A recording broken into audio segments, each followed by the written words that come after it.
You are now listening to Diamond in the Desert podcast, hosted by content creator Rose Shocker and former Dbacks pitcher Trevor McKenna. Welcome back, everyone, to Diamond in the Desert, Episode 4. We are your hosts, Rose Shocker, with former D-backs pitcher Trevor McKenna. How are we feeling today? Feeling good today, man. We got some good information on deck about pitchers and about a guy that can't stop hitting. So I'm excited to talk about it.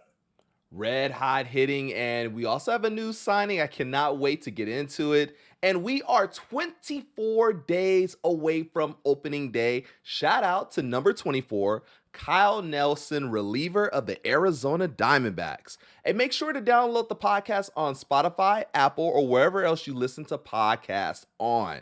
We're going to jump into our D-back spotlight. And before we get right into it, I want to put this question out to all of the listeners, all of the Diamondbacks fans. Who would you like to see win the backup position of shortstop and second base? We got a lot of options. We're going to talk more about this later, but we want to hear from you guys. Let us know in the comments down below or on our socials, who would you like to see win that position? Now, I want to talk about split squads. A lot of people, some people know, some people don't. You'll see the SS, or you'll notice on the schedule when you're trying to, see which game do I want to go to. Wait, the Diamondbacks play twice in one day at the same time? What is this? This is a split squad game. And Trevor, can you explain more what a split squad game means? Yeah, so basically squad games are going to be basically exactly what they mean. Split squad. It's going to be two separate teams for the Diamondbacks. They're going to go play two separate teams or sometimes the same team, just in different locations, right? You're going to really see those split squads more in the minor league spring training because just the amount of guys that are in the minor league spring training compared to the major league spring training. But the major league team does have one coming up on March 9th where the Diamondbacks are playing the Royals, and at the exact same time, the Reds are playing the Diamondbacks in Diamondbacks territory, right? So it's going to be really more about pitchers getting their work in, having more availability to do so over two games versus one in a day. But more importantly, now that we're getting into the longer side of the spring training, position players are going to be wanting to play longer in games versus being taken out, the third or fourth inning, right? So being able to have two games, these guys can go in a little bit longer because not all the guys have to try to get work in one game. Just a lot more opportunity for position players and pitchers to really shine and make an impression because they're going to be playing a little bit more during those two games. And I can see how beneficial it can be. Manager Torrey has, had an interesting choice of trying to fit people into the lineup. And the Diamondbacks, the lineup just looks stacked with a lot of different guys. And, again, we're going to talk a little bit about this later, but someone's going to be left out because of all the talent that's on this team. Yeah, man. And that's a great opportunity for him. He can actually put basically two lineups out to see how they look against different pitchers because we have so much versatility. Hey, let's put out two different lineups here. Let's get a better look at how they're doing against lefties, how they're doing against righties, and just get a better idea of what that might look like for the season. That is really cool. And one guy I do want to talk about, speaking of being left out, Evan Longoria. He was really good last year, played a nice key role, and he has not been signed. Do you think he ends up on a team this year?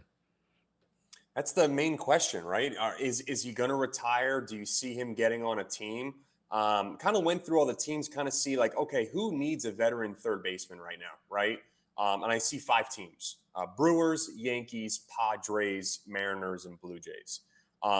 Brewers, no real set third baseman yet. They've actually had an outfielder. His name is Sal Frelick. He's been playing third base, and it's kind of been touch and go on that regard. So they're definitely looking for a veteran third baseman there. Yankees have Oswald Peraza, really unproven at third base right now, so they could want somebody that kind of teaches him the ropes and kind of maybe be a backup. Padres, this is the big one, right? Manny Machado is just coming off elbow surgery, is not doing any defensive work at all right now. It's a really, really slow path. So they're going to probably want to bring somebody in that's definitely a veteran like Machado to pick that spot up, right? And then Mariners, they just have Josh Rojas, which again, old D-back from last year. Again, not super proven guy. They probably want more of a veteran guy. Josh Rojas is not, doesn't have as many years as a guy like Evan Longoria. And then lastly, Blue Jays. They just lost Chapman to free agency, which was their big third baseman. And then they have ex-Yankee now, Isaiah Kiner-Falefa. But again, still kind of unproven, new to MLB. So again, probably still looking for a veteran backup or maybe someone to take over the reins. Yeah, I can't believe he still isn't on a roster. And, let me ask you this. Do you think, you've listed a few teams that are in need of a third baseman. Will he be signed before opening day? It's a great question, man. I do see it happening. There's not a lot of high caliber third baseman like himself on the free agency market right now. So I do definitely see him getting picked up. He might have to wiggle with his budget a little bit about what he's going to get paid. He might have to be kind of taken as a steal if he does want to play. But I don't know, at the point of his career right now, I think he's 38 right now, right? So does he want to take that price cut right now? Or does he just want to retire? Well, that kind of be that deciding moment for him. One person that did get signed was Elvis Andrus, two-time All-Star, to a minor league deal to the Diamondbacks. He is expected to compete for a backup spot of shortstop or second base. And this is an interesting signing because one, Jordan Lawlar has been looking decent in the spring, but do you want him to be in a backup role? And Elvis Andrus, he comes in with a lot of, just great potential. He's a solid defensive, mid infielder, and he has been proven to be, a decent hitter as well. What do you think about this move for the Diamondbacks? I think it's a really good pickup, man. And we just talked about Evan Longoria losing that veteran face in the locker room. This is a great pickup for them. In my childhood, watching him play with the Rangers and Adrian Beltre, and he was an absolute stud. Has a really good amount of postseason experience in 2010, 2011. Didn't win those years, right? But really showed up for that. He's coming over from the White Sox and hasn't really been with a competitive team for a while. So I think it's going to be really exciting for him to come in and be a part of a winning ball club, a young ball club that he can really mentor. I think it's going to be fun to watch. Exactly. And, you look at this lineup now and, Perdomo's All-Star last year. Ketel Marte is lighting it up. He is not going to get replaced. The D-backs are looking at Jordan Lawlar like, we want him to get consistent playing time. We don't want him to be on the roster and just sitting behind these guys. We want him to be playing every day. And then you got Blaze Alexander, who has been really great as well. You see him on the bases, stealing bases, getting hits consistently. It's a good problem to have, but it's like, what are you going to do with all this talent? Yeah, I think that's the tough thing as a front office for a major league team is when you bring in these veteran guys that are 35 and over, right? And they're going to be taking those spots of younger guys, is when those younger guys like Jordan Lawlar or Blaze Alexander get to that point where they're getting close to free agency, that contract might be over, right? Will they want to stay because they really haven't been given that opportunity? Maybe they want to go somewhere else where they're being given that golden ticket to get that playing time right out of the gate. That's one thing to worry about, but we're going to kind of see how this plays out. I think infield is going to be a very interesting topic throughout this entire season. And it's really going to come down to who's really hot at the moment and what injuries happen during the year as well, of course. We will definitely keep an eye on this situation. And another person that is actually coming into this spring and will be going into opening day as the closer for the first time. He's had this in his career where he knows this is my job. Paul Sewald, and you have an interesting story about him. Yeah, he's coming into this spring training wanting to add another pitch to his arsenal, and that's the changeup. He's actually never thrown one in an MLB game. He was actually just experimenting with one when he was with the New York Mets, but never felt confident enough to throw it, which is amazing to think about, that he's gone his entire career throwing two pitches. It's amazing. But I think he's getting to a point where, okay, these guys have seen my fastball, especially all year last year, but for years beyond that, where I've been high spin rate guy. I'm going to throw the fastball up in the zone. With allowing the changeup to be added to that arsenal is going to allow him to throw that fastball up in the zone and start that changeup high, so hitters can really stay off of that fastball up and swing right through it, because they're going to be having to respect that changeup now. Now, I want to ask you, you being a former pitcher, how hard is it to add a pitch when you've gone your whole career without doing it? Yeah, I think my career is actually like a perfect point for this. I was always a fastball changeup guy. I was actually always a starter my entire career, and got into professional baseball and then said, "Hey, we're going to make you a closer." Whoa, that's a big difference, right? So I went from maybe throwing 6 innings a day every 5 days to, okay, you're going to be throwing every game, right? And I was a fastball changeup guy. And then in my second year, they're like, okay, we really need to make a pitch that's not north and south. We need to get you an east and west pitch, which I started incorporating a slider. Never threw one in my entire life, so it was definitely a huge learning curve for me. Probably took me through spring training until the middle of the year to really feel like I was actually building a pitch, right? When you throw a pitch, it feels good off the finger. So be able to throw one that you've never thrown before feels super weird. I will say that for sure. Now, I'm glad you brought that up. We talked about, getting ready for a game mentally on our last episode. How different was it to get ready for a game when you're a starter compared to getting ready for a game when you're a closer? That's why I'm so thankful I had the mental performance coaching in pro ball, that it was available to me, because making that change was huge. As a starter, I mean, you have a little bit of adrenaline. Your heart beating might be for the first few pitches, and as you're warming up for the game.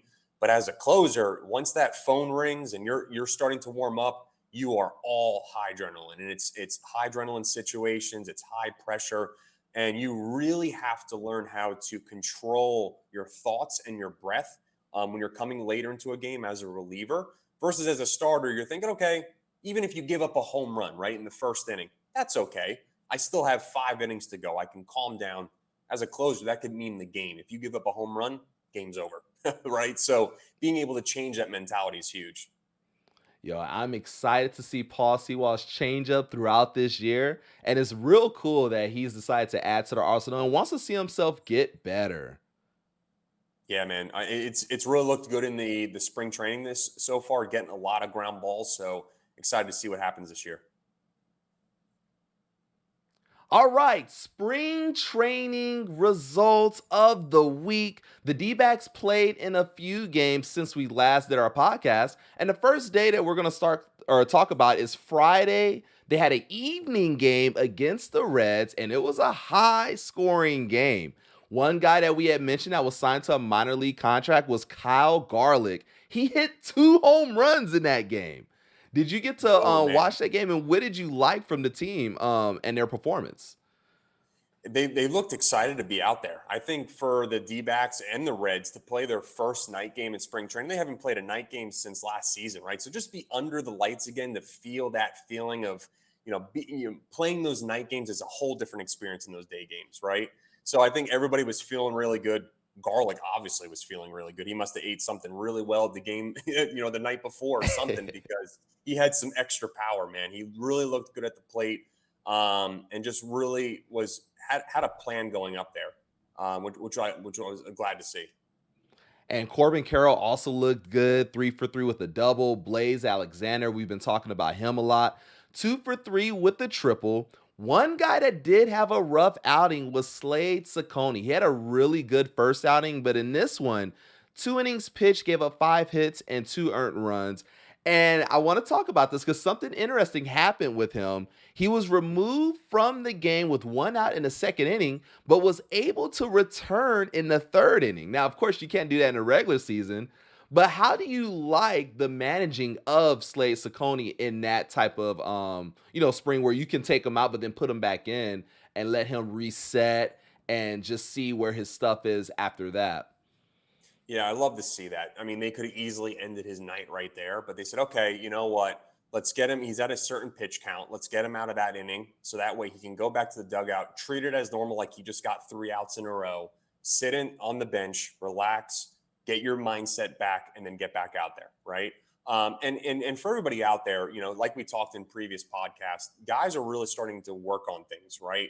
And it's usually, believe it or not, it's as you're getting more down spring training, you're playing more games, you're working on more things as well, right? So he did really well his first outing, right? And maybe wasn't happy with all the pitches that he threw. Like maybe he wanted to work on a pitch more. So going into this, him and his pitching coach are talking and saying, okay, we need to throw the curveball more. We need to throw the slider more. So even though he's looking for results, he's still trying to work on those pitches. So even though it doesn't look good in the box score, I get it. He's probably happy that he's able to get those innings down. He's able to get 2 down. The biggest thing is pitching an inning, going back to the dugout, relaxing, and doing it again as a starter, right? Getting back into that realm of things. So I think it was a positive for him, even though, again, the box score wasn't great. Exactly. And, this is a time where you can work on a lot of different things. And, what people might look at, oh, the ERA is high and whatever, they're looking at, how's my location? How's my velocity? Am I hitting, where I need to be hitting, when you're making your pitches and different things like that. And, there's another guy we're going to talk about later on that, he's been working on a lot of different things. So, his ERA doesn't look as good, but he's been happy with his performance. We're going to jump into Saturday. The Angels and the Diamondbacks got together. Angels won 4-1, but Ketel Marte, red hot, 2 doubles, went 2 for 3. He is batting at that point 600 with 9 hits in 15 at-bats. I mean, Ketel Marte is probably like, can we start the season now? Definitely, man. And I think he's making high school players and college hitters wonder, why can't I do what he's doing? Because it's very impressive. Again, I think we talked about it in a previous podcast. He doesn't know the word failure, which you're supposed to do in baseball. Batting 600, 9 hits in 15 at-bats. He's just telling himself, I'm getting a hit every time he goes up to the plate. And that's a really good feeling. I always say, like, for example, the pitching box score wasn't good for that pitcher we were talking about earlier, but he's looking back and saying, I'm doing all the right things. I'm feeling good. I'm ready to go. Exactly. Logan Allen, 2 innings pitched, 3 strikeouts. And then the guy that we talked about in the spotlight, Paul Sewald, working on that new changeup, 1 scoreless inning. So great pitching performance for Paul Sewald. The Diamondbacks, again, the box score doesn't look like how you want it, but you have a lot of players that are really getting a lot of work in, and they're looking good. They are. And one thing that I was really happy to see with Sewald is he's always going to be a type of pitcher that's either going to be striking guys out or getting pop-ups, right? So now that he's adding that changeup to the repertoire, now he's going to be able to add ground balls for outs as well, which is going to be really, really huge. The problem when you're a guy that throws a fastball up in the zone and you're north and south is that you're going to probably give up a few home runs or doubles or triples. You're going to get the ball in the air a lot. So be able to add that changeup will now be able to allow him to get those ground outs, which is great. Exactly. Sunday, Brewers against the Dbacks. The Brewers won 10-4. Catcher Gabriel Moreno, 2 for 3 with a home run and a double. And then, the pitcher that we brought up, Eduardo Rodriguez, 3 innings pitched, 5 hits, 3 earned runs. But that was to the first 3 batters. He gave up a hit. He gave up a guy got on with an error and then he gave up a home run. But then after that, he was pretty solid. 4 strikeouts. So, when you look at the performance, again, the ERA doesn't look good, but he was able to calm down, settle in, and he looked like he was able to hit his pitches. Exactly, man. And he was able to throw the 3 innings, which is probably the most important to get through that, right? He's able to go to the dugout twice, sit there, and get back out there. And I think it's the biggest thing is when you come off as a starter and you go sit down, you can really reset your mindset and really reflect on what you did the inning prior and even have conversations with your catcher. Okay, last inning's over. Obviously, it didn't go very well. What can we do better? What can we go out there and do better? That's the benefit of being a starter, in my opinion, after doing both is like, okay, I can make changes, throughout the game versus, okay, I came in the 9th inning, gave up a bomb, game's over. You can't really make any changes until next game, Now, quick question again for you. What did you prefer, being a starter or being a closer? I have to say, believe it or not, even though I was a starter my whole life, closing was so much fun. You, as a starter, you don't experience the craziness of the crowd, the adrenaline rush that you get. So I got to say closer. Even though, starter for first 18 years of my life, the 2 years I was a closer, I loved it. I know that had to be nice. And, like when we read the story, when that music hits and they let you out and you're going to, the mound, that must be just a great feeling. A crowd rallying behind you. That has to be awesome. Best feeling ever, man. And nothing tops it.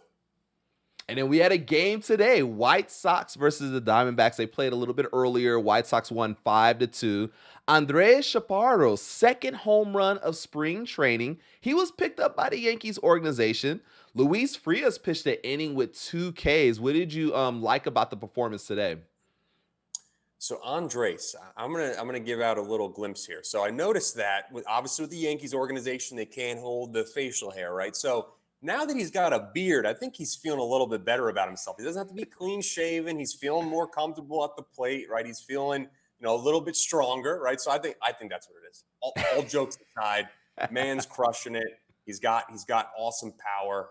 Got a really beautiful swing, and another guy that we have to really keep a focus on. I mean, he's going to probably start the year in the minors, but we got to focus on him. I think he might be maybe a midseason call-up. He's showing up this spring training.